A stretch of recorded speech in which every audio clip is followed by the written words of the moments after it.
You're listening to the Cookbook Love Podcast with Maggie Green, episode number 375. Welcome to the Cookbook Love Podcast, a podcast that celebrates cookbook readers, buyers, collectors, writers, and clubs. And now your host, cookbook author, culinary dietitian, and cookbook writing coach, Maggie Green.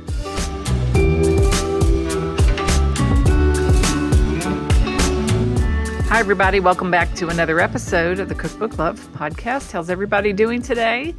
I'm doing well and did just return this morning from a trip to Kroger. Got my turkey in the freezer. I stocked up on some seafood specials.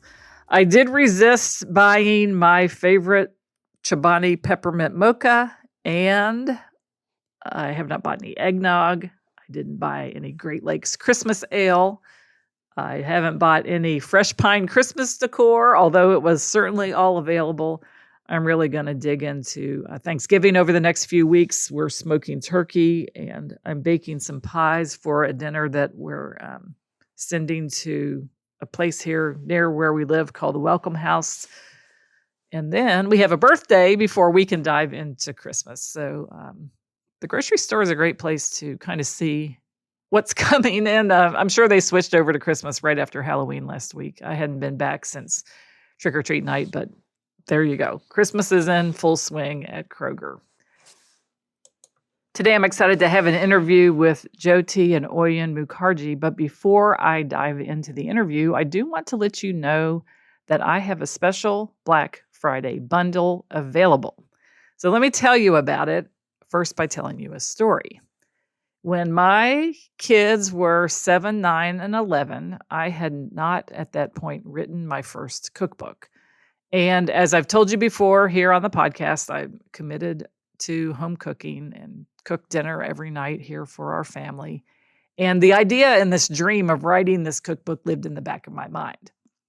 And as I was standing at the stove, I kept thinking about the cookbook, but I did what we often do. I'd say, well, I'll just work on the cookbook when things get a little bit quieter, when I don't have as many young children at home, when I have more time. And I was standing there stirring something on the stove that night, and the kitchen timer went off. And for some reason, that timer going off really annoyed me that night. And I realized that that timer was dictating more what was going on in my life than my dreams were. It certainly wasn't because I lacked the ideas or the skill to write the book. It was the clock and the noise from what I thought was a busy life stealing my dream of writing a cookbook away from me.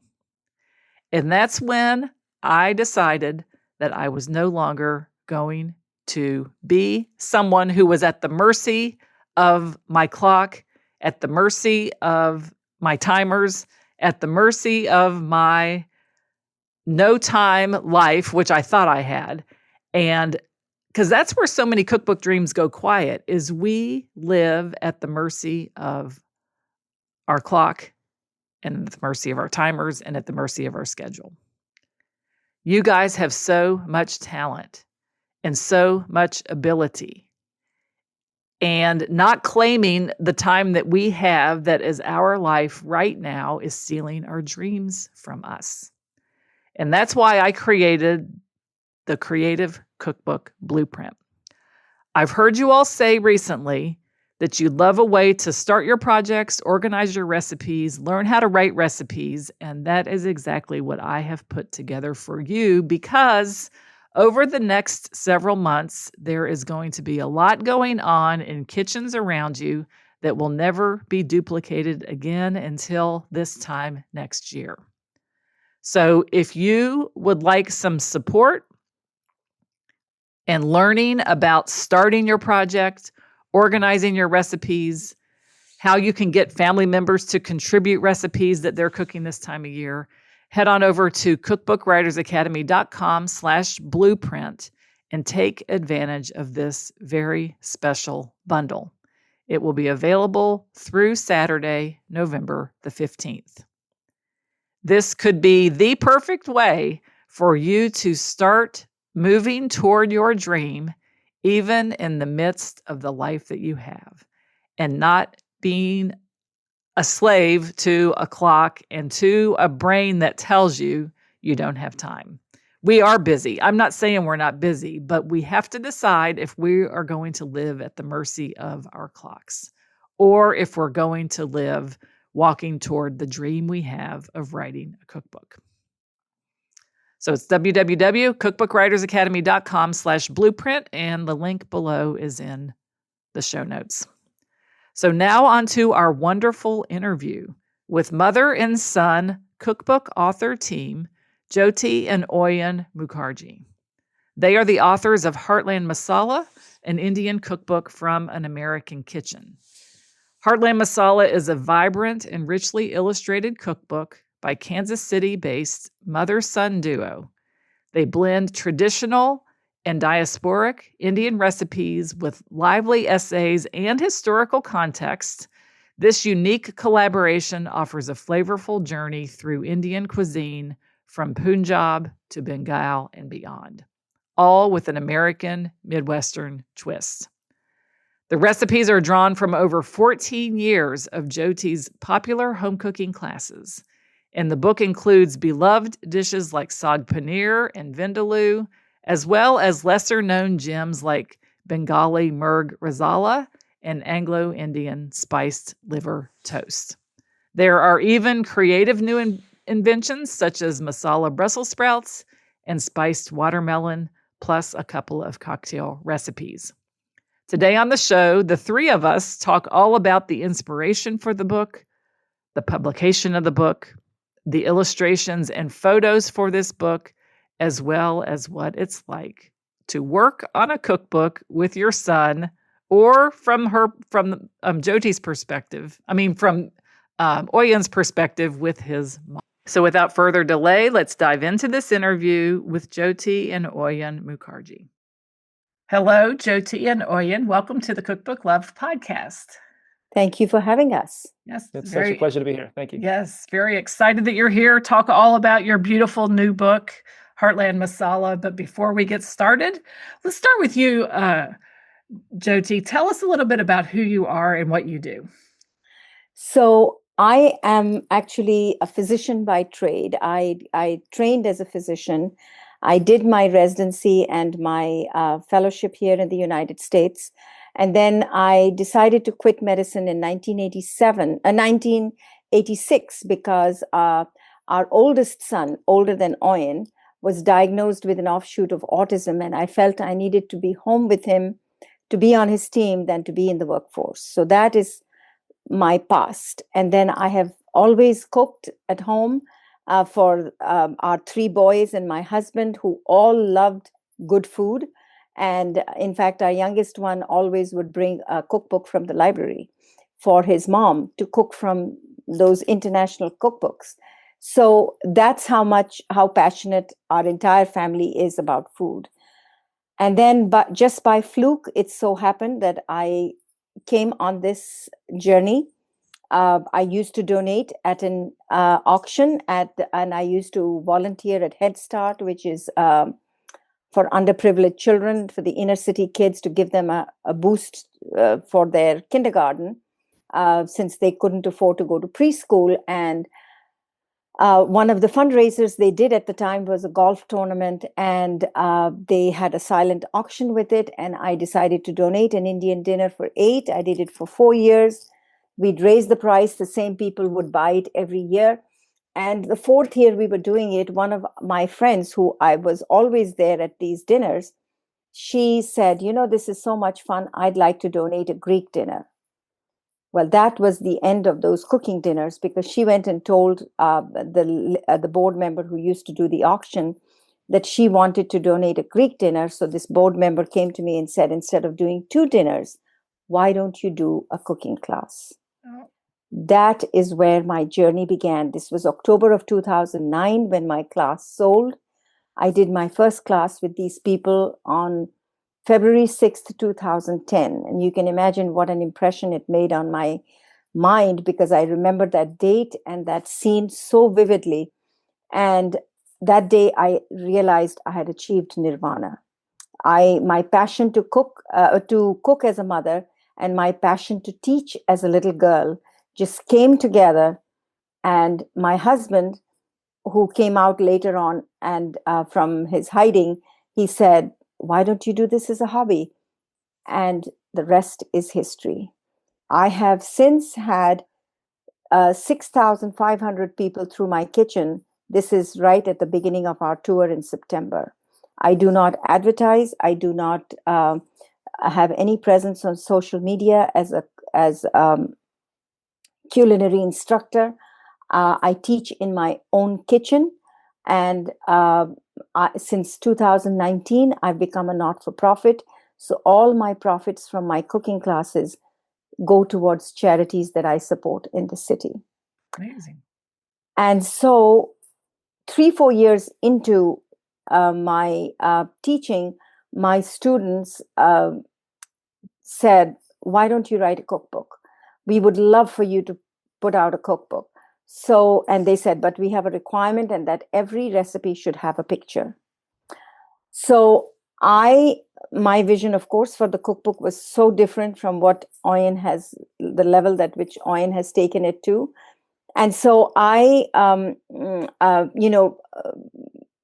used to do my ghostwriting because I love to teach, I love to talk, but I do not like to write. So when the magazines here locally, who did the advertisement for me, I guess, when they wrote articles, I would ask, some of them would write it themselves, but then others would say, "Can you give us a little write-up about yourself?" I would ask Auyon to write for me. And so when this cookbook thing came up, I told Auyon, I said, "Would you like to help me write the cookbook?" And I will let Auyon take it on from there, or if you have. I do have one question. So the 6,500 people that you've taught in your own home. Yes. And all word of mouth, no advertising. Yes. What's it like to teach cooking classes in your home? It is absolutely divine. There is nothing, it brings so much love. It brings so much, such an intimate feeling, and you feel so, my students feel so respected. They feel so warm, and the fact that I have opened our home to them just talks volumes in terms of their sentiments. And I get so many mailers or cards in the mail from people who have been into my kitchen and who are thanking me for the fact that I was so warm and I was so nice to have opened our home. And I know to a lot of our Western homes, home is a very personal place and you don't want anybody to kind of get into it. But that's the culture where I come from in India. A home is open to everybody. And it is to share, it is to love, and it is to, if you were to go to an Indian home, you would never be allowed, in India, you would never be allowed to leave without a cup of tea. You wouldn't be standing and talking at the door. So that's the kind of culture I come from. So having people in our own home has never been a problem. It has always been a joy. And like I always say, to me, food is love. This is my way of showing my love to my community. Yeah, amazing. Very good. I think that's fascinating. And I think that I can see that even just their desire to have you capture what you've done in a book that they can enjoy is a great thing. All right, Auyon, you can pick up now where your mom left off with your background, involvement in the project, and a little bit about yourself. Sure, totally. So, hello, everyone. My name is Auyon. I am Jyoti's middle son.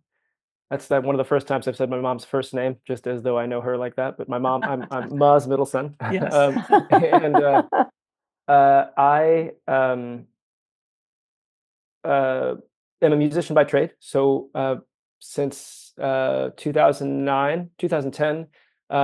My main gig has been songwriting and touring with a folk band called Darlingside.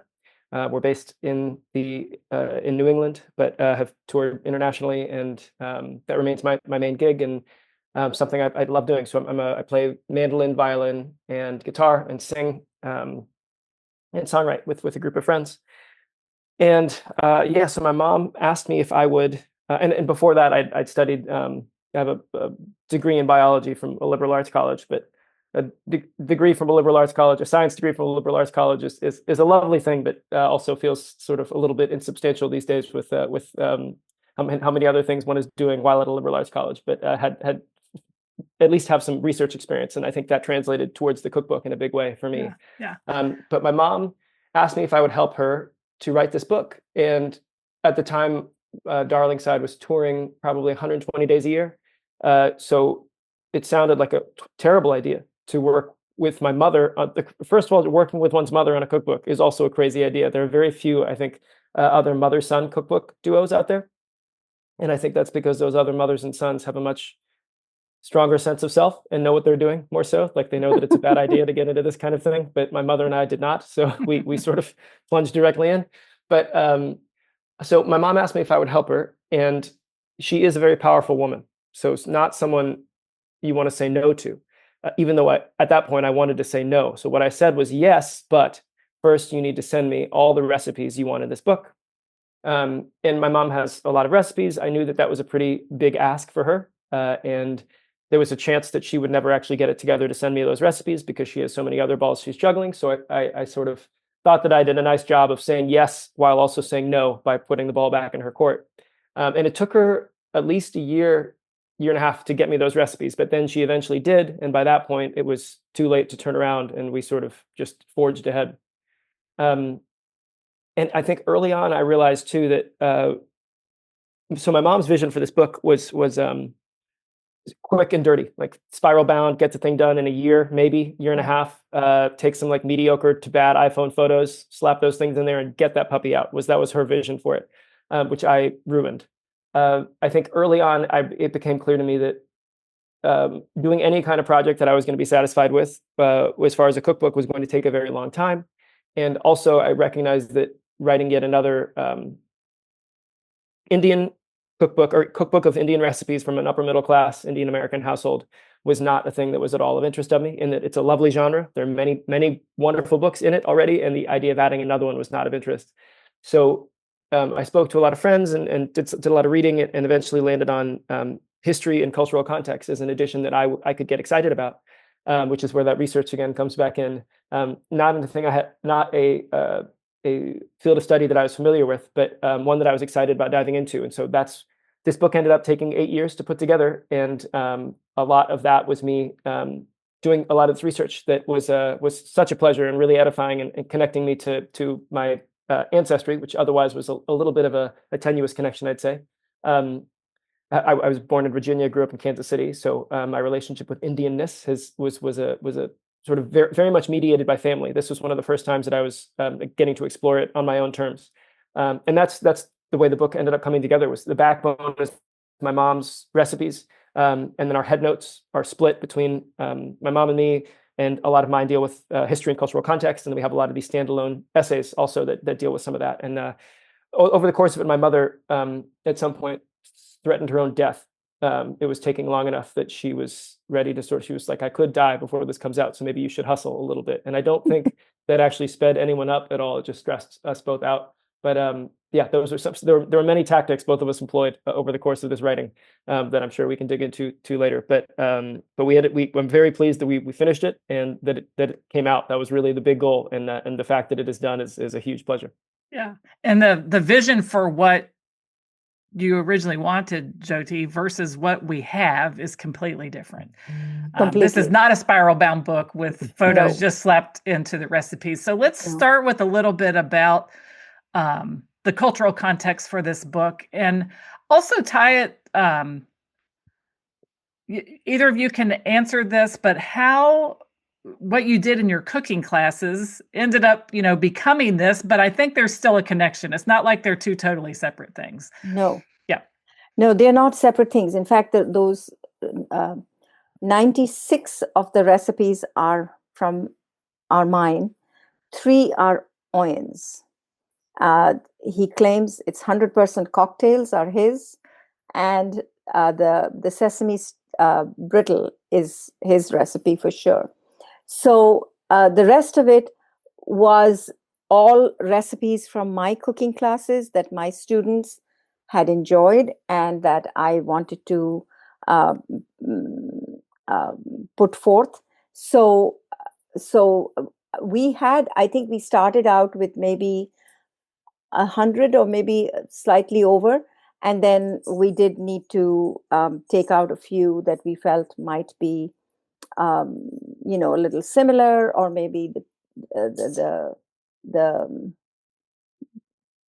the procedure might be a little tricky, so we just I think it was kind of also took those out. once we started looking at what chapters were going to look like, once we decided that the chapters were going to be relatively standard. So there are, of course, so many ways you can organize a cookbook, and people are getting more and more experimental with that in such a beautiful way these days.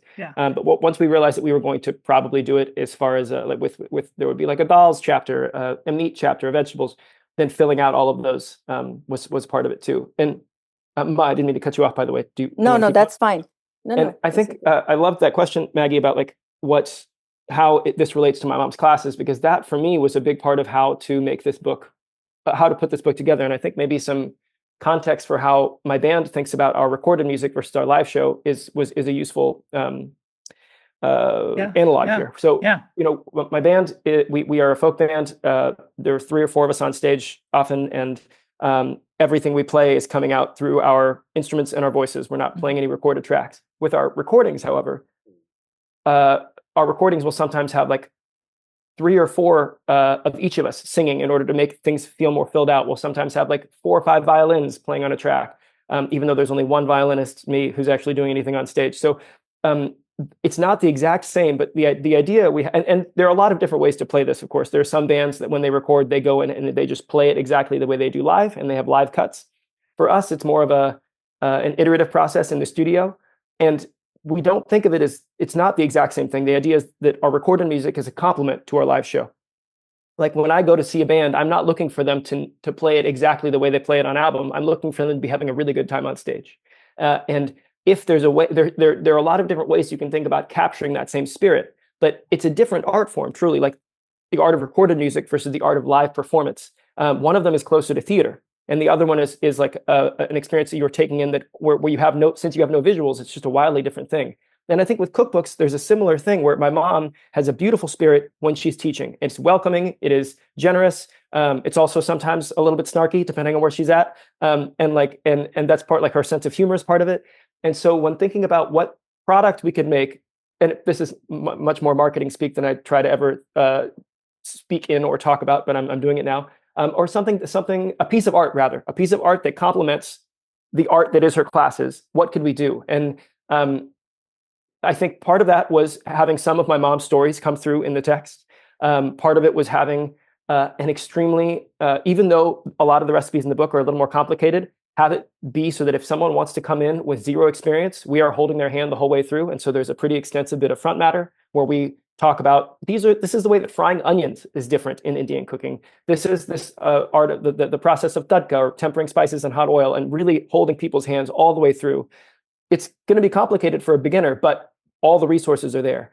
And then I think having it feel that like my contribution with the history and context also, I think my mom does a beautiful job of making people feel very welcome again. And so having those cultural and historical essays be presented in a way where the research is as Loctite and sort of and carefully done as possible, while also having it feel accessible, but not like not condescending or patronizing. Like we're sort of trying to bring everyone in. Like we are talking to people as though we are hanging out in a room and assuming that you're like ready to be on the same page, or like introducing things as though we're all equals and not from sort of like a on high or from down low. And so I think the spirit of my mom's classes was the thing that I was trying to capture a lot in the writing. It's definitely not like exact thing. Like when the stuff that you read about in the book is different from what you will experience in my mom's classes. And that was an important part of it too, for me to have it be not a direct, like it's not a direct transcript. So, but a lot of this has, the way the different that like an energy or a spirit can be translated in different art forms is such a fun thing to think about. I think there are a lot of different ways that a band you love or a speaker you love can sort of write a book or create a piece of recorded music, and a lot of different ways that those can feel resonant with another form of art that they do. And so that was a big part of thinking through how we present this book. Yeah. So what about the historical context then, outside of the classes? How did you, what was your goal and what were you trying to capture in these essays that you added to the book that made it so different than the one that was originally envisioned? Yeah, so that's an excellent question. I think so.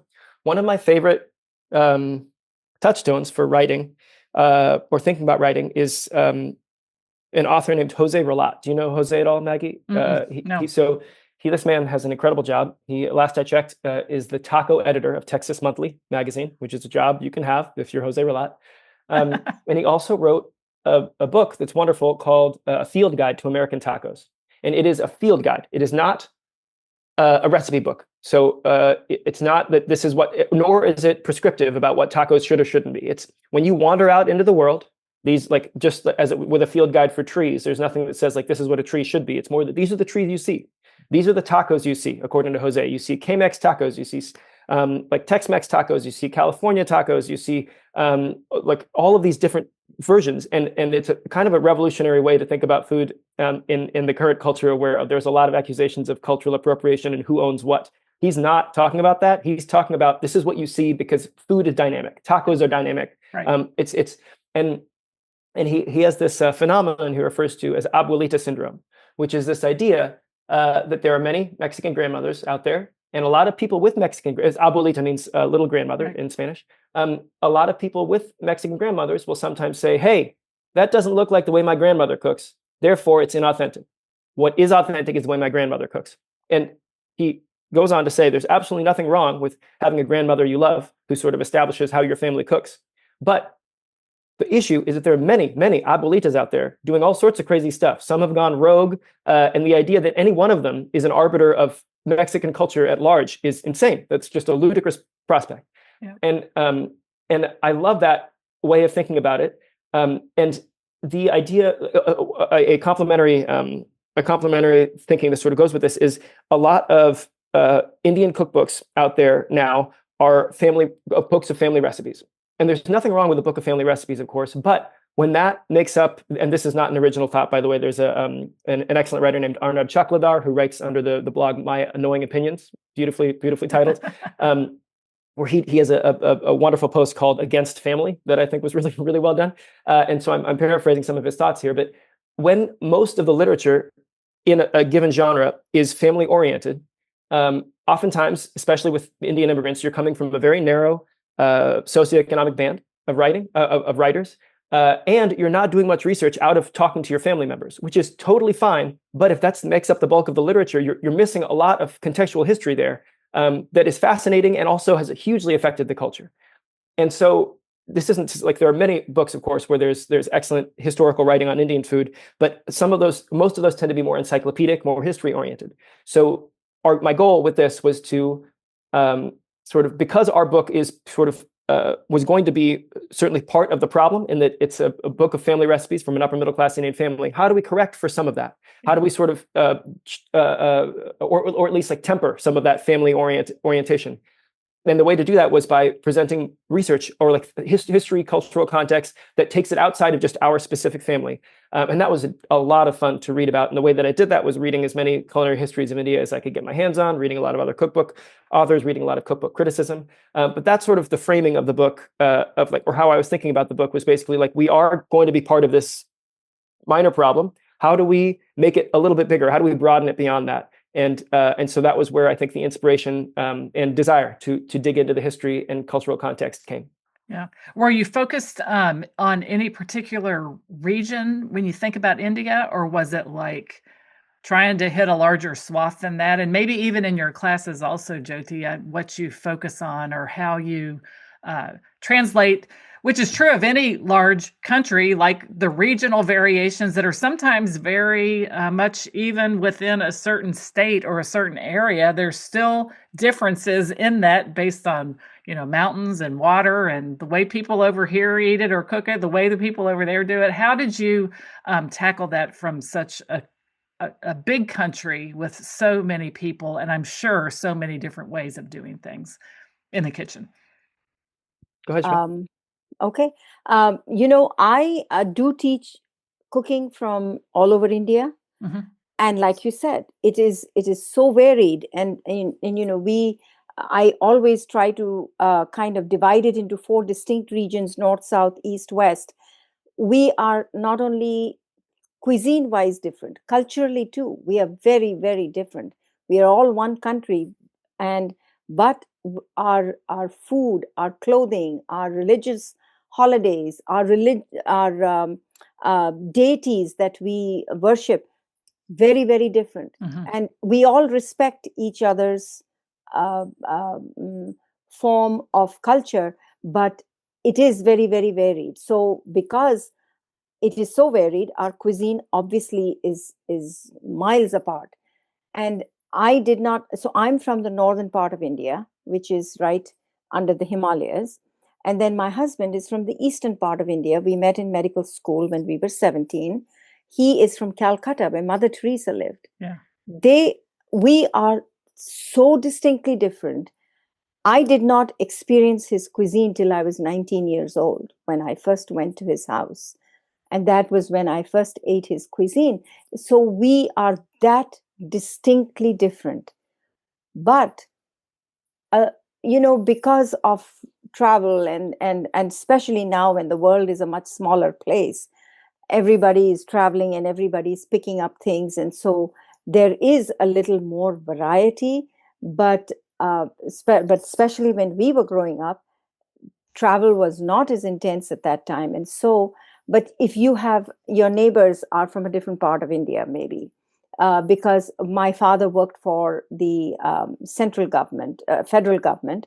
So we were in Delhi, and in New Delhi, you have people from all over India working for the government. So our neighbors were all from different parts of India. And so we would exchange dishes, and my mother would learn dishes from them. They would learn dishes from my mother. And so there was quite a mix of cultures in when I was growing up. And so that is where, and plus I think also I have an interest, even though it was not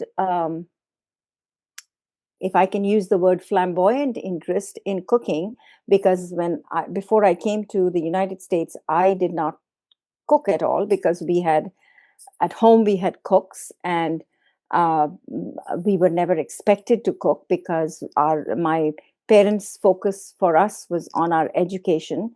So they said, you don't need to be doing all that. You need to focus on studies. And so that is where I never did get my hands dirty in the kitchen. But when I came to the United States, you were everything rolled into one, Yeah. right? From a Yeah. cook to a laundry woman to a Everything. cleaning lady to everything. And that is when, but I probably did have an innate desire to cook, and that passion was there, which kind of helped. And I now see how it helped. All these years when I have been teaching, it has just been such a joy. Mhm. I had never thought or dreamt that I would be doing this, Yeah. but Yeah. Yeah, it has been Yeah. a terrific journey. Yeah. just to follow up on what my mom was saying, I think a way that I like to describe, or a way that I like to frame the cooking of India when you're talking about something that broad, it's like talking about the cooking of Europe, which is quite broad. Yeah. And that analogy works well too. From country to country, when you move through Europe, you are often encountering different languages. The same thing when you go from state to state in India. So it's sometimes even different scripts, wildly different scripts, in fact. And that is yeah. So the breadth of Indian cooking is huge, like you described, Maggie. And my mom initially started teaching Punjabi food from where she grew up, and Bengali food from where my dad grew up. But as a result of these classes, she was teaching things from all across the subcontinent. And so in really like figuring out where our since the backbone of the book was just going to be stuff that my mom was cooking, and that was sort of the premise. And we framed that at the beginning of the book too, with a brief essay on authenticity, which is such a slippery word. And for me, like a quote that I quite like from my great uncle is, "There are many Indias, and there are just as many authentic samosa recipes." And so our book is not the last word on Indian cooking. It's just like one snapshot within this huge, constantly changing universe. And so that makes it like lighten the load for me, because even though we do have recipes from across the subcontinent, most of them are from Punjab and Bengal, and we are not claiming that this is a comprehensive anything. This is just the way we cook in our kitchen, and that I think helped me process. And so the history, therefore, is also not super comprehensive. We're not looking at like things. There's no like narrative history that threads through the book. Instead, it's sort of snapshots of things that I think are very interesting as an eater and as an enjoyer of Indian food. I should also say too, one thing that was important to me. My mom mentioned that within India we respect each other's cultures, which sometimes is true and a lot of times isn't. There's a lot of overlooked and alienated populations within India, and so highlighting some of those was a very important part of the history for me too. And so we have one essay on beef eating, because there are millions upon millions of beef eaters within India, in spite of what the right-wing Hindu nationalist government in India would like you to think. So that essay verges into the political. Similarly, making any broad like the more I research Indian cooking, the harder it is for me to make any stereotype. For instance, a lot of spice usage across India, but there are tribes in India where they historically did not have access to cooking oil, where therefore spices were not tempered and used in the same way as they are in the rest of India. So just it's so broad that to make any sweeping generalization is a very tricky thing. And so that was, I think, a helpful context for a lot of the history and writing in the book too. So this isn't like the only way it's done. This is just one way to think about it. Yeah. And then when you layer on top of that, American food preferences, raising a family in the US, balancing your culinary traditions with the microculture of your family. And I'm sure that played a role also in what you were perhaps cooking or maybe wanting to talk about in the book. But I think, I don't know how any cookbook author can try to escape any of that, because unless they're really in pursuit of something that's authentic, I think the best books are written from the experience that we have, and then we bring in other perspectives. It's true, even if you decided to write a cookbook about Kansas, it would be the very same thing. It's the people of Kansas, what they eat in Kansas, but there's so many crossroads that have probably happened there that maybe you did or didn't experience, but it's still worth telling that story as well. Yeah. Exactly. Exactly. Yeah. So what about when the boys were young? American food preferences. Oh my. How was that? So, the Auyon and our youngest, they went to a private school. And in that school, they were not allowed to bring their lunch from home. They had to eat at the school. And guess what? It was always, of course, pastas and peanut butter jellies and ham sandwiches and hot food. They had quite a display of hot food. So our oldest and Auyon were very easy to please. But our youngest was always a challenge. And he was that meat and potato kind of guy. And he would say, so when he would come home and he would ask, what are we eating for dinner? And I initially I had started with, we're going to have rice and lentils and chicken curry and this and that. And then after a while, he started saying, again, Indian? So one day my husband sat him down and said, and all the boys, and he said that, this is not going to work, because you cannot be fussing every night at dinner, because we like Indian, you like Western. So we have to come up with something that mom can cook so that we can all enjoy. So they came up with the decision that we would have one day Indian and one day Western. And which is what I actually did from the time that our youngest was maybe in fourth or fifth grade, till they were in high school.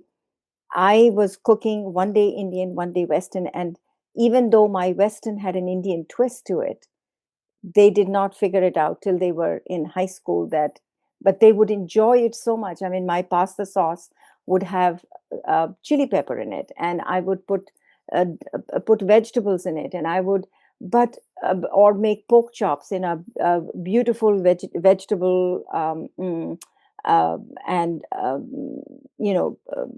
cook it with vegetables so that it was more like a stew, and they would enjoy that so much. And it was like, but it wasn't really, we would do that with chicken in India, but here I was doing it with just different meats. And it was only in high school, and especially when our youngest one was after he had graduated from his sophomore year, because he had that ceremony called, it is called poite in our language, and it is the equivalent of a bar mitzvah, bat mitzvah. And so he had that in India, and one of the stipulations of that ceremony is, in my husband's family, is that you have to be a vegetarian for a year. Now this was, and he was the only one who wanted to have it done. He himself wanted to have it done. So we told him that, do you realize that you will be a vegetarian? He said, yes, I can be a vegetarian.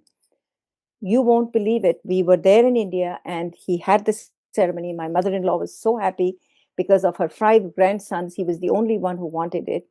It's like a mini wedding. Yeah. And but in India, having vegetarian food is a delight, because you don't have to make anything yourself. You just tell the cook, this morning we are going to have this for breakfast, that is for lunch, that is for dinner. So it was a feast. Every meal was a feast. It was a vegetarian feast, but it was a feast. Then we come back home and reality hits, because for the first week it was okay. Then school started, and when school started, he was eating PB&J, PB&J, PB&J, because there was nothing else to eat. So he came home and he said, and then at home I was trying to do the same thing, but with vegetarian Western food, what do? Sauteed pasta. It's gotten better. It's gotten better since then. I'm sure it has, but I know. But originally, like, people would think I can have dinner rolls, or I could have macaroni. This was 25 years ago. Yeah, this was 25 years ago. Yeah. And he came home, and after about a week, and he said, "Ma, can we have Indian food every night?"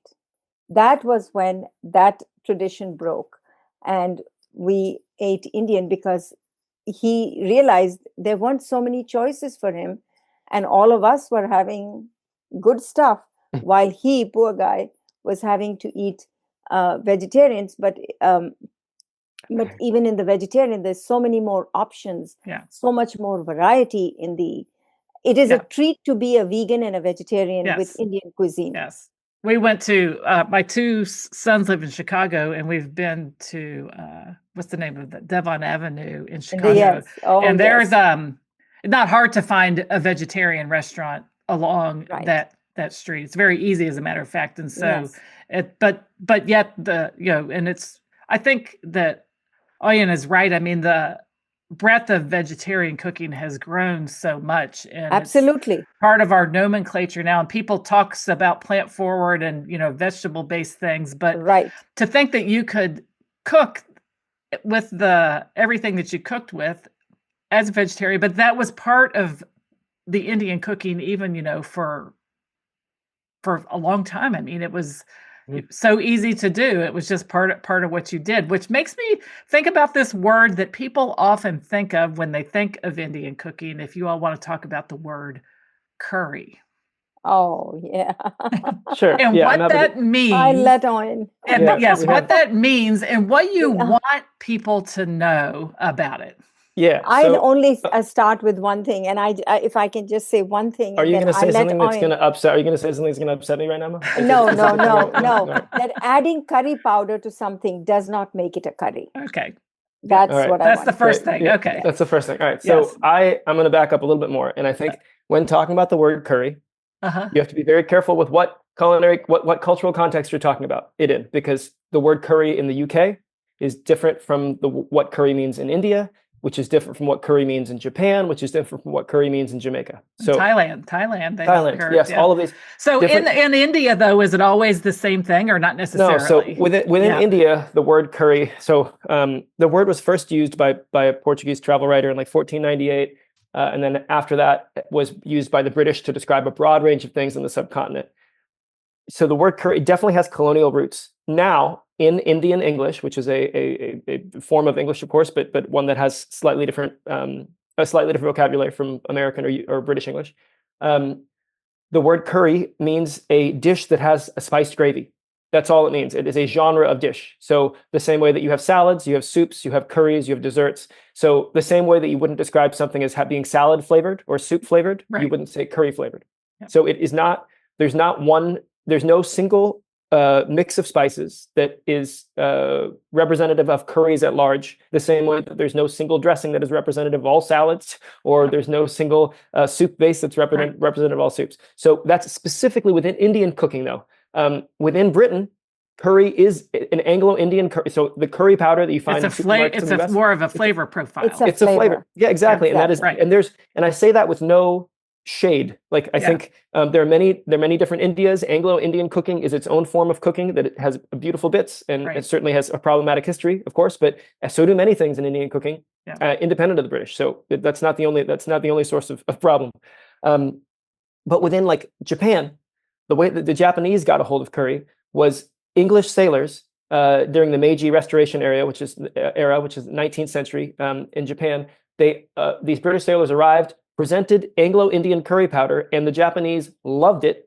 And now it is like an iconic part of Japanese gastronomy. Like the Japanese Navy loves curry, and it's again a flavor, and specifically a flavor with a mix. Like the typical thing is you have these cubes, or you can make it from scratch. But so within Japan, curry is a flavor. Within the UK, curry is a flavor. Within Jamaica, I think I was recently reading about that. Similarly, it's a flavor profile. Within India, it is a group of it is a type of dish. There are many different curry powders. And you said with a spiced gravy might be gravy, really like a sauce. Yeah. Totally. Some kind of a sauce. Yeah, exactly. Mm-hmm. And so we have a couple essays, illustrated essays in the book that I quite love. One of them describes sort of the equivalent of curry powder in India, which would be like a jar of American sauce, which is our illustrator drew a jar that has America on it and has a bunch of like American ingredients you'd recognize, like peanut butter, ketchup, and dill pickle juice, and just like a mix of a bunch of things. And like as soon as you put this on anything, it becomes American. Is the equivalent of like the ridiculousness of like the idea that you just add something, it becomes a curry. Right. So yeah, I think. There's also, it's become somewhat political as a term too. In the late 2010s, there were a bunch of Indian American writers who were saying that no one should ever use the word curry because it's dumbs down the cuisine and this and that, and no one in India uses the term. I'm on board with the idea that you should learn the names of specific dishes, but the truth is that people in India do use the term. There are many aspects of Indian culture that are derived from the British colonial era. The fact that Indians drink tea at all is because of the British. Mm-hmm. The fact that English is one of the official languages of the Indian government because of the British. The fact that Indian people use the word curry because of the British. That doesn't mean that we should erase all of those things or that none of them are true. It's just that there's a history there that should be recognized. Yeah. So that's sort of the point of a couple of those essays in the book that I described.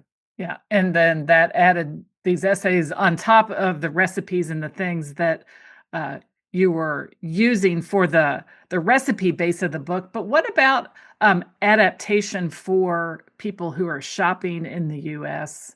and adaptation for the type of cooking that people might want to do when it comes to investment of time and effort in making things that they might find in the book? Totally, yeah. So I think in the outline, do you mind if I take it, or are you good? Yeah, go ahead. So I think there are, of course, many. I think the reality of our book is if you are looking for a quick and easy way to cook Indian food, our book is not going to be as useful for you. And I think that's a thing that we're saying without judgment or apology. We totally understand that, like, for some people, getting a meal to the table as quickly as possible is the most important thing.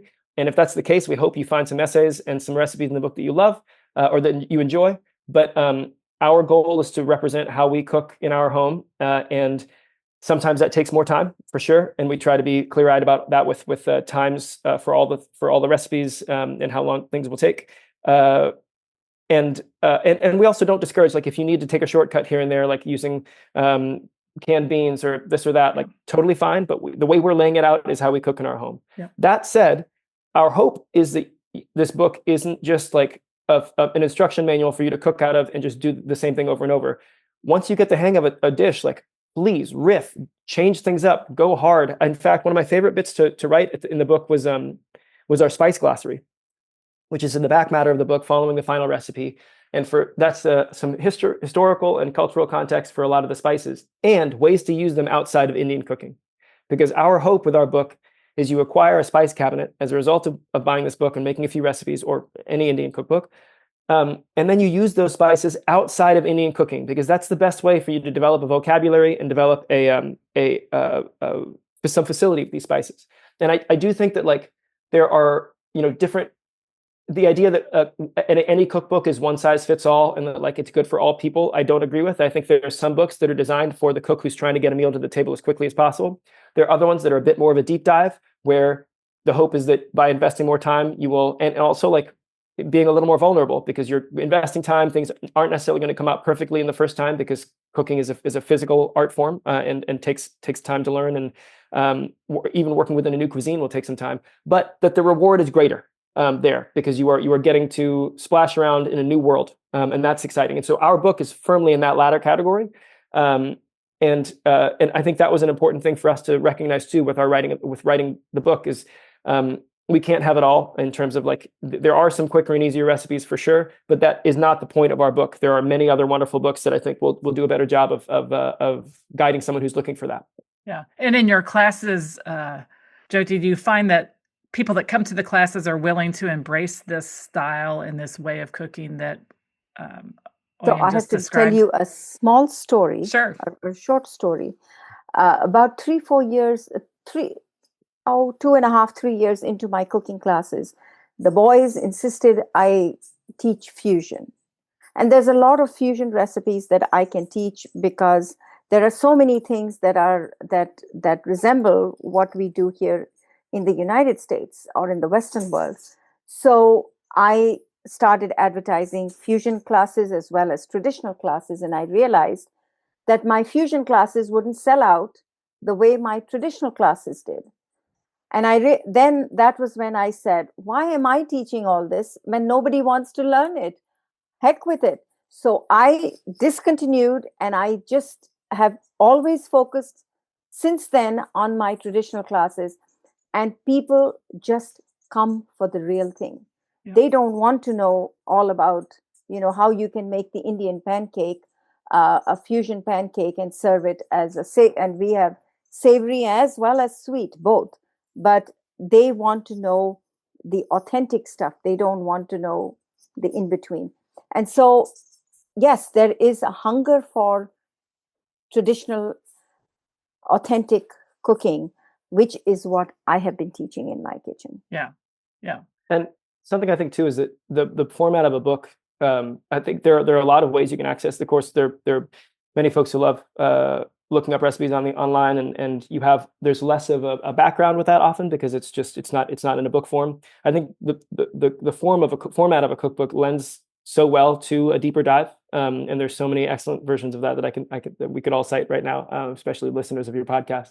And so if you have the space and time in a book to like really give people an introduction, or that feels like such a I feel like it lends itself well to it. So that felt like the right move for us with our book, but especially in the context of how quickly you can find quick and easy recipes online these days that require maybe less cultural context or historical context to make sense of them. Yeah. So when we start getting in then and taking a look at your book and looking at what's in it, one thing that I noticed off the bat is that it's a combination of illustrations and photography, and primarily illustration, but there's also photography inserted in the middle of the book. There's photographs of every dish. How did you choose the balance of this and also just the visual aspect of the book, because the way the art direction's done, the way it's laid out is something that a lot of people that love cookbooks really enjoy. So let's talk a little bit about that. Totally, yeah. Mo, you want to talk, or should I? Go ahead. Okay, yeah. So I should let listeners know too that if folks are interested in reading or hearing more about this, I forsook social media for this for our release process, and instead have been writing a newsletter since January, a series of essays on the book. So we have a deeper dive into photography and illustration and the publication process, and that is at if you look up Heartland Masala HQ on Substack, which is a newsletter platform, you can find all these essays for free, along with a map that's missing from the book that you can print your own, because due to international border disputes, we were not able to include in the book. That's a whole story unto itself. Yeah, so as far as this book, my mom, I think earlier in this interview, mentioned that one of her students' first requests was that we include photos in the book, just because it's important to know what the dishes look like. So that was a given, because my mother, when she asks for something, she gets what she wants. For me, illustration was really important for a few reasons. One is I'm remain deeply inspired by Wendy McNaughton's excellent work in Salt, Fat, Acid, Heat, Samin Nosrat's debut effort, which is a spectacular book, of course. But Wendy McNaughton's illustrations in that especially are so well done. I think the balance of humor and instruction and levity that those illustrations provide to what is otherwise a pretty text-heavy book. But when you pick that book up, it is just a joy to read. And of course, part of that is Samin's excellent writing. But a huge part of that too is how well designed and beautifully the illustrations sort of weave through that make you just want to like turn to the next one, and how evenly distributed they are through the book. And so for our book, knowing that my mom and I were going to be different characters, so having each of our visages sort of present in that way, I think was important to have the split head notes for us to have us each feel like different people, real people. So there are a few illustrations of us in the book. Because of the academic orientation of some of the writing, I knew that having some levity and humor through the illustrations was an important part. So for all of the standalone essays in the book, I had a vision for what I wanted those illustrations to look like as I was writing the essay. And then, and for instruction, I think illustration often does a much better job than photography when like showing how to roll flatbread or how to fold a samosa. And so, and I think visually very often in general, a huge fan of comic books, et cetera. So in balancing those two, I should also mention our publisher. We signed a hybrid publishing deal, which is one wherein we as authors took on the risk, but we got to work with a fully stacked company, which meant for us, we had an immense amount of latitude in determining how we wanted this book to come out. So we truly got to make the book of our dreams. We paid for it, but we got to make the book of our dreams and had to compromise very little in the process, which we are extremely grateful to our publisher, the Collective Book Studio, for. But that's all to say that it was, I knew that having photography and illustration on the same spread is a very tricky thing to pull off. I've seen it done in a couple of books, but most of the time, the two art forms take away from one another when they're facing on facing sides of a spread. So what I was inspired by was the retro cookbooks or older cookbooks where they had color plates of just like all the photos in the middle, and that was a way for them to save money, so that all the color pages were right in section, and the rest of the book was black and white, was what we were harkening back to with our book. So we have all of our photos in a 32-page spread that covers all the dishes in the middle. And then the rest of the book, the primary visual currency is illustration. And so that allows both to coexist, but with some isolation from one another. And we're so pleased to have stuck the landing with that. And a huge credit goes to our photographer, Kevin Miyazaki, and our photo stylist, and Trina, Trina Call, who was wonderful. And because, having a 32-page spread of multiple dishes per page one could see how that could be overwhelming, but the way that they did it was so beautiful. And of course, to our illustrator, Olivier Kugler, who was just a dream to work with. But this was a lot of, I did a lot of the project management for both illustration and for photography, which I write more about in that newsletter if you're curious. But we basically got to do an experiment with this book. And I'm grateful to our publisher for allowing it. And I'm really glad that we stuck the landing too. Yeah. And with the photography then all set in signatures at the middle of the book, were you able to use those to instruct in terms of like maybe menus or groupings of food, whereas chapters might break them out into separate categories? Yeah, somewhat. We did Yes. we have Yeah, a we few did. menus, set Yeah. menus at the end of the book, and Yeah. some of the photos like correlate to that. Other ones like, we have a drink spread and a dessert spread. Whereas Don't you wouldn't recommend making all the necessarily, right? desserts. Yeah, Right. totally. Yeah, so we did do some of that. We sort of like it's a combination. I think we did some complimentary things, some things you'd eat with other things, and other ones where it's just like these are a bunch of the flatbreads. That's fun to see. Yeah. Also, I think we had grouped our dishes according to the ease and difficulty of cooking, because we cooked all these 100 or 99 dishes in those 10 days or 9 days. And so we would have a morning session, a late morning session, and then an afternoon session. And everything was cooked and eaten. Yep. There was nothing none of the photographs are from stock. And so also the difficulty of cooking, the ease of cooking, and how quickly we could get these ready to get on the table for photography. Yeah. So that also came into account. Yeah, I think stock photography is very problematic in cookbooks because you can't guarantee, unless it's maybe an ingredient photo, that it's going to be reflective of the recipe. Oh, it really Right. screws the author over, as far as we've heard. Like Yes. we've heard so many horror stories from. Right. Yeah.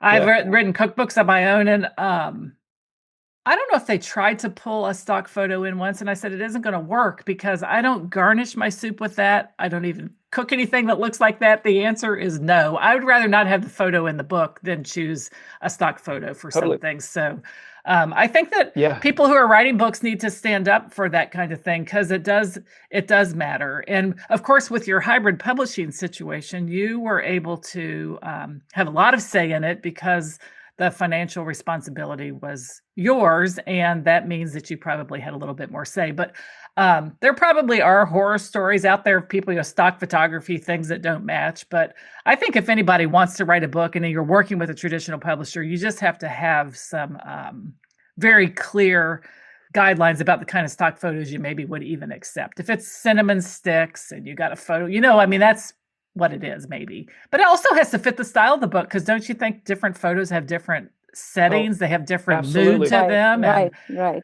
It's got to all fit together, in my opinion. Yeah. Totally. Yeah. Totally. So I love how you settlement signature in the middle. I have to say, I haven't seen that done in a while, but it totally makes sense for what you were trying to achieve. I like it. Very good. Really Thank you very nice. much. Really Thank nice. you. Yeah. Thank So, you. I'm sure you all realize then, as you're working on a book, we're moving, like you said, we're moving the photos along, we're moving the illustrations along, we're both writing, contributing. Jyoti, what kinds of things were you largely responsible for in the writing and putting together of this book? So, of course, these were all recipes from my classes. So they were recipes that are my family recipes from both my parents as well as my in-laws. And then recipes that I have learned along the way from friends. And so all that, of course, and then the photography was part of my responsibility. Not, the cooking for the photography was my responsibility. So we cooked 10 dishes every day for 9 days. Yep. I mean, I was totally exhausted by the end of it. Some are easy, some are simpler, but then there is a lot that is more involved, and those meat dishes take a long time. So those, how they looked and how they tasted, of course, because my photographer, our photographer, our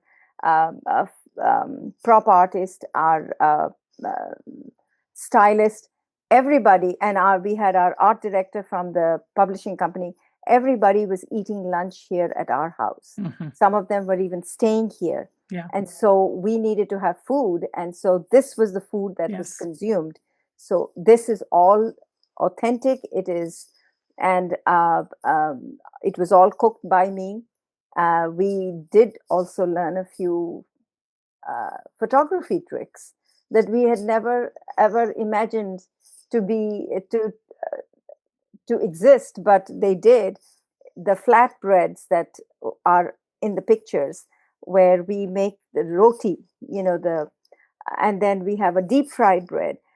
to make them stay puffed for as long as it took them to photograph was a challenge, because within a few minutes, after a few minutes, they will collapse. So our food stylist, who was absolutely a wonderful, wonderful, lovely lady who's now become a friend, she put paper towels underneath, split it Keep them into an to keep inside them to puffed up. keep it puffed up. Yeah. It was just, were in hysterics when she was doing all this, but it was wonderful. So yes, those were my two big responsibilities. The writing was all Auyon.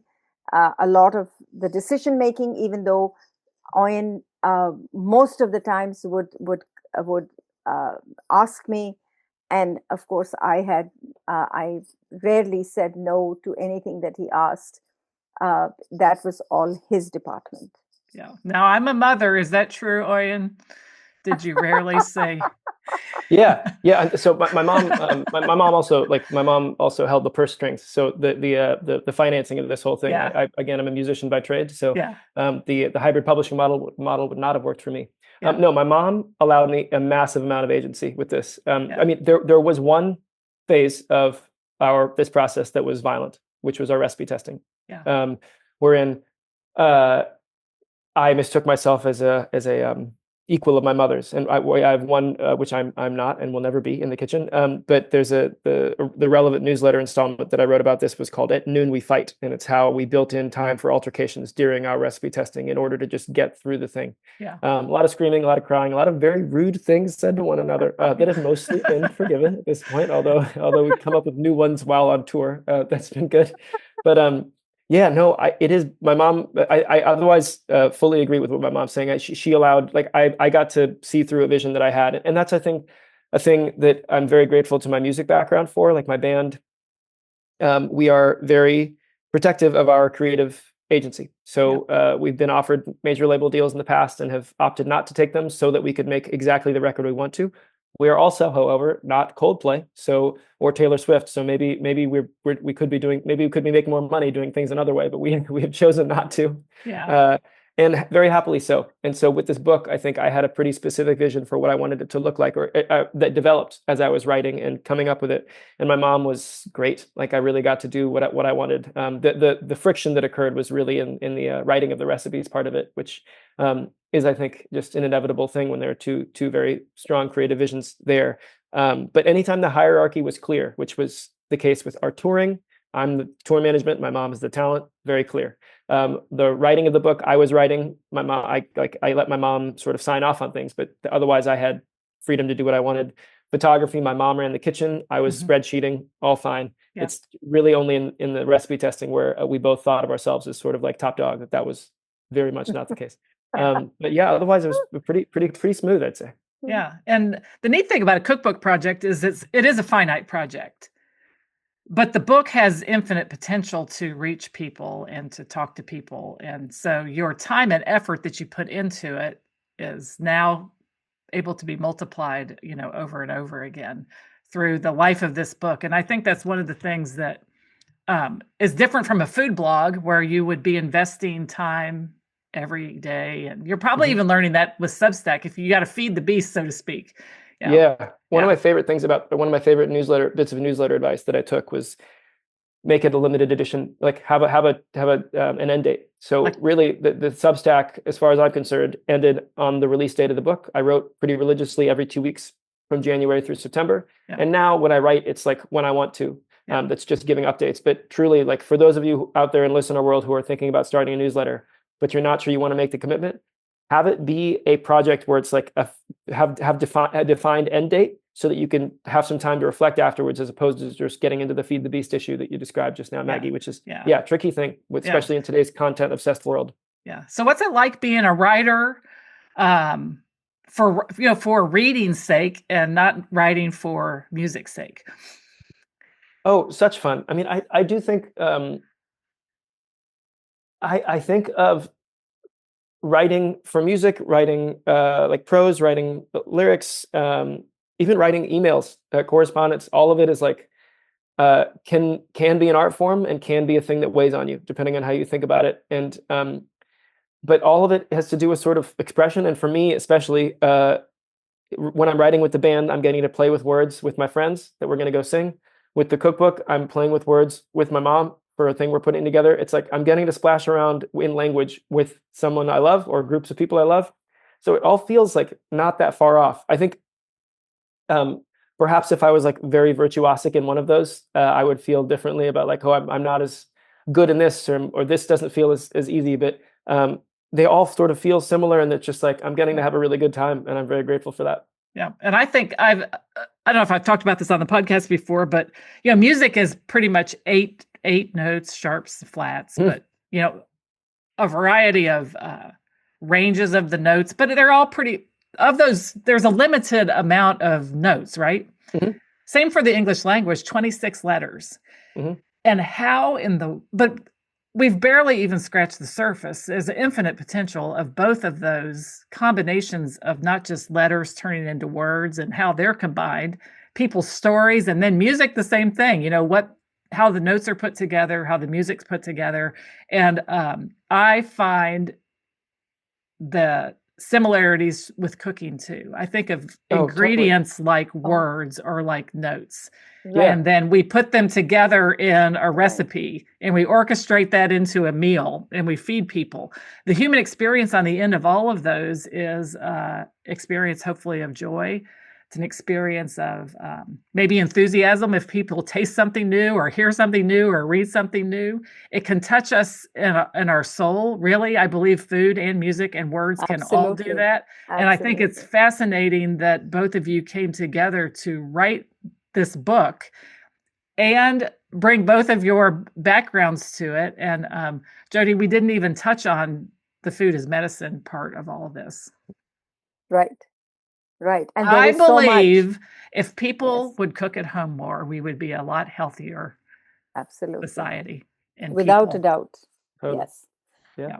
Without a doubt. What you were describing just now about that the different ways those different art forms. There's a German concept of Lebenskünstler. Are you familiar with that concept? So Lebenskünstler means life artist in German. And the way it's used in the German language is like, like Maggie's a real Lebenskünstler, like her car got broken into, but she handled it very gracefully. It's sort of how she lives her life. How Maggie lives her life is very graceful and artistic. And a corollary that I like thinking about is like all aspects of life is art. Like how you wake up, how you interact with your friends, how you cook, how you take care of yourself. Sometimes that art is less artfully done, of course. And then whatever outlet you choose to be putting out into the world, whether it's poetry, whether it's musical writing, songwriting, whether it's writing for a blog, whether it's emails to friends, conversation, cooking, those are different outlets. And oftentimes it's the same artist is going to be expressing very similar sentiments through those different outlets. And you might be more or less well practiced in any one of them, but it's the same thing, it feels like, truly. And so to me, all of those things feel like when it's coming out of the same person, it's sort of there's a resonance there that's really beautiful. I think so too, and a lot of it then depends on the input, like where the input you're getting comes from, because I think that's actually recycled through what we do as well. So why I call the podcast Cookbook Love. It happened to stem from my love of this genre of book, but it was more than that. It was about the people behind the recipes, the structure of the recipes, the way that dishes go together. And then, of course, it blossomed into this whole world of meeting people like you who are creating a single book, but that together we have this whole, all these stories being told about people and their food. And often, like, we kind of go back to their family story, but I think it's still important to tell that story and to have people meet each other through cookbooks. And totally. So in talking about the book, and like for my listeners, when people maybe can get a copy of Heartland Masala, or they can check it out from the library, or they can investigate it somehow, how would you steer them into this book? And what would you recommend that they do to really get a great experience of it? I would recommend starting with the front matter and reading that just to get it. Like, I think I'm very pleased with how we were able to frame what we're doing with the book. And it's not a terribly long read, but I think starting there And then choosing recipes based on your comfort level and experience within Indian cooking. There are plenty of recipes in there that are very beginner friendly. I think our lemon rice, our masala Brussels sprouts, our bacon Corn bhakta, chart, corn chat. Yeah, that's yes. I think it's the vegetable section spiced and dal section. watermelon. Spiced watermelon. Yeah. If you're in summertime, then those the corn Mhm. and watermelon for sure. And if you're feeling a little more plucky, jump into the flatbreads. Go for some of the meat dishes. Oh. Yeah, I think those are a lot of fun. But I think the starting with the front matter is where I would go, and then also if spices are at all intimidating, that back matter, which is the spice glossary, is a great place to poke around just to get comfortable with the idea of playing around with spices. So yeah, that's my recommendation, I think. Yeah. Yeah. Jyoti, what do you think? I totally agree with Auyon, and I also think giving somebody this book and telling them this is for you to read, for you to take in whichever way you want to, make it as is in the book or do a riff on it. And we have had restaurants that have actually done riffs on this and have done dinners in honor of the book, and they created magnificent dishes. One of them had done a saffron risotto and put an Indian Rogan Josh on top of it. It was to die for. It was so good. Another one had combined two recipes together of our desserts. One is a fruit cream. They're both very simple recipes, and the other is a fruit chaat, which is basically cut fruit with this spice blend on top. And he had taken both those and combined it and made it into a bouquet of fruits, sliced, cut fruits, with a little bowl in the center, like you have the stamens and the kale stamens, and put some cream and custard kind of a thing in it. And you could dip your fruit in it if you wanted, or you could have your fruit as is. It was just so beautiful. So we want everyone to get inspired by it and take it to whichever level they want to, because anytime you're adding good things to a dish, it'll always taste wonderful. Yeah, that's great. And so that's where I would go. Okay. And what's next for you two? For me? I don't know. Together, separate? I told Auyon I have 500 more recipes. Let's get on with another one. I think he says you find another co-author. Yeah, I'm so excited. Those of you in listener world, if anyone of you wants to work on a cookbook with my mom, know that she is on the hunt. She has 5 more books. Yeah, I think there's an element of I'm very pleased to not be a professional anything in the world of the like in culinary world, just because I think there's often a pressure to, like, you release and you do another thing and you release. And this was an 8-year project. I feel like I don't feel like I left anything on the cutting room table. Like, it was, I got to sort of make the book. I said what I wanted to in the book, I think, and I'm very pleased with that. I feel like I have a lot of cookbook related knowledge that is otherwise useless. So I'd be psyched to serve as like a cookbook doula for some friends' cookbooks, or for friends who run restaurants who are interested in putting something together. Have a lot of interest in forage and wild foods that I'm excited to dive into a little more. But truly, this has been such a beautiful but also all-consuming project, that to have some time away from it, and as much as I love my mother, also spending time with my mom where we aren't working on something is going to be great. So yeah, no vision on my end. I think taking a long time away from anything related to cookbooks is my hope and dream, and I'm very excited to pursue that. Sounds great. And you've both got different visions of what's next. 500 more recipes. Is that really true? Yeah, it's true. She's not lying about that. I have about 600 in my that I have taught in my over classes. The years. Yep. Yes, in 15 years. Well, I got an idea. Just slap them in a spiral bound book and put the photos in. How about that? Excellent idea, Maggie. Excellent idea. Yep. Like, oh no, I can't do that now. No, that's great.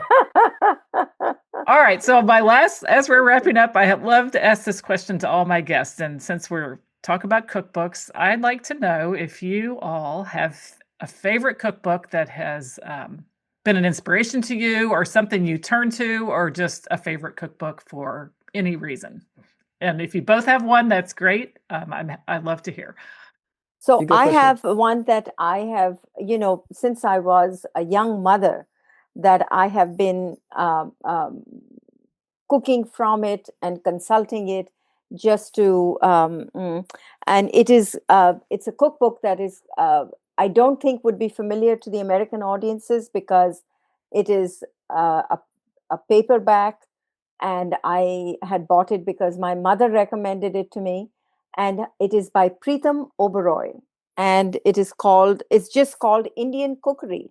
That's all that it's called. published in 1986, a good while ago. Yeah, but was it the original, or I'm not sure. I'm wondering if it was way before, because Was it an English language book? Yes, Yeah. it is. It looks like this. Oh yeah, India. Okay, yeah. This is what it looks like. Uberoi, spelled Uberoi. Yeah. And it was for 25 rupees at the time, which is like 50 cents. Yeah. Maybe 25 And cents. did you use that to read or to inspire you to some recipes? This is not, it's recipes. There's no reading here like that. Yeah. That is a much newer concept. Yeah. Although some people like to, I was kind of geeky and I love to read the recipes. Like, I don't know. I mean, I could have sat down with These have no history. It just says straight recipes. Name of the recipe, ingredients, and then procedure. That's it. Very simple. So that's what was my go-to when I was a young cook, and I still will off and on look at it, because if I need some help with the recipe. Yeah, very good. Yeah. Okay, I think the book that my favorite Indian cookbook, and one of my favorite cookbooks period, is called My Bombay Kitchen by Neelufar Ichaporia King, which my mom and I had the great pleasure of getting to hang out with Neelufar at her home in San Francisco while we were on our book tour, which was like one of the highlights of the tour for sure. That book is just beautifully done. She's such a good writer, and it is absolutely a book that I can read through just like cover to cover without being anywhere near a kitchen, and have a great time. So I think of reading an author as similar to hanging out with that person. It's not fully a one-way conversation, but pretty close to it. So it takes a lot to sort of want to hang with someone that much. And she's so good, I could hang with her all the time. Really, really well fun. Yeah. And if you stepped into her home and you looked at her book and the way she lived her life and what she did, in my opinion, it should be very congruent between both of those. Yeah. It was a lovely experience. That's wonderful. Yeah. That's wonderful. Well, why don't you tell everybody how they can connect with you online if they can? Yeah, totally. Yeah, well, first off, thank you all. Thank you, Maggie, so much for having us, and thank you for listening, all of you dear listeners in the podcast world. So we are not on social media, but we are. I am writing this Substack, which is at Heartland Masala HQ on Substack, which is a newsletter hosting platform. You can connect with me directly there. Alternatively, if you have any questions about the book, my email address is just my first name my last name @gmail. And welcome correspondence. And otherwise, that's I think those are the best ways to be in touch, and we really appreciate it. My band also, in case you're curious to listen, is called Darlingside, DARLINGSIDE, and my band is on social media and on Spotify and all the things as well. Wonderful. And they are also referred to as Two Simons and Two Garfunkels by the Wall Street Journal. Very sweet. I'm going to have to add them to my playlist on Please Spotify. Do. Yes. Yes, I think it's wonderful. This is my first interview I've done where we have cooking and music and writing and words all together. I feel like it's a dream come true, because I've always had that thought about the notes in the music, the words, and the language and ingredients and food. And so it's been terrific to meet you both, and a mother-son duo writing a beautiful book, Heartland Masala, an Indian cookbook from an American kitchen. Thanks so much, Maggie. Thank you, Maggie. Yeah, have a great day. You too. Thank you. You too. Thank you so much for joining us today for this episode of the Cookbook Love podcast. Again, all the links can be found in the show notes at www.cookbooklove.co. And if you are interested in writing a cookbook of your own, please check out the free cookbook writing masterclass called How to Get Paid to Write a Cookbook. It is designed specifically for food or nutrition experts, and you can check that out at www.cookbookwritersacademy.com/free. So that's it for today's episode of the Cookbook Love podcast. This is your host, Maggie Green. And until next time, have a great day and keep loving your cookbooks. Thanks for listening to the Cookbook Love podcast. You can find out more information at www.cookbooklove.co.